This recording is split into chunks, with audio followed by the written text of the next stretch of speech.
Hello hi friends, ఎలా ఉన్నారు? నేనైతే చాలా బాగున్నా. ఇవాళ మన కర్రీ వచ్చేసి చిగురు అండ్ డ్రై మటన్. చిగురుని ఫస్ట్ చిగురులోంచి పుల్లలు సపరేట్ చేసుకున్న తర్వాత ఒక ఆనియన్ తీసుకున్న ఆనియన్ని నీట్గా క్లీన్ చేసుకొని వాటర్తో కడిగేసా.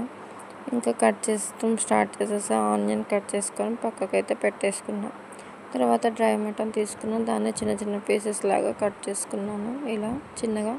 తర్వాత ఉప్పు, కారం, పసుపు, కరివేపాకు, ఆనియన్స్, చిగురు. ఇంకా ఆనియన్లో ఫస్ట్ అయితే ఆయిల్ పోసుకొని డ్రై మటన్ని కొంచెం డీప్ ఫ్రైగా చేసుకున్నాను. తర్వాత దాన్ని తీసేసుకున్న పక్కకి. అదే ఆయిల్లో ఆనియన్ని బాగా మంచిగా ఫ్రై చేసేసుకున్నాను. తర్వాత అయితే కొంచెం ఇంకా పసుపు వేసేసాను. తర్వాత చిగురు కరివేపాకు వేసుకొని ఇంకా చిగురు వేసేసాను. చిగురు వేసేసి లైట్గా సాల్ట్ వేసుకున్నాను.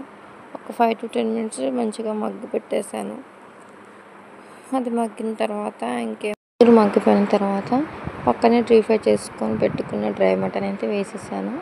వేసిన తర్వాత కారం కొంచెం సేపు ఉంచాను, అలా 5 minutes. తర్వాత ఇంకేముంది, కారం తగినంత వేసుకున్నాను. బాగా మిక్స్ చేసుకొని కొద్దిసేపు అయితే పెడతామని చెప్పేసి మూత పెట్టేశాను.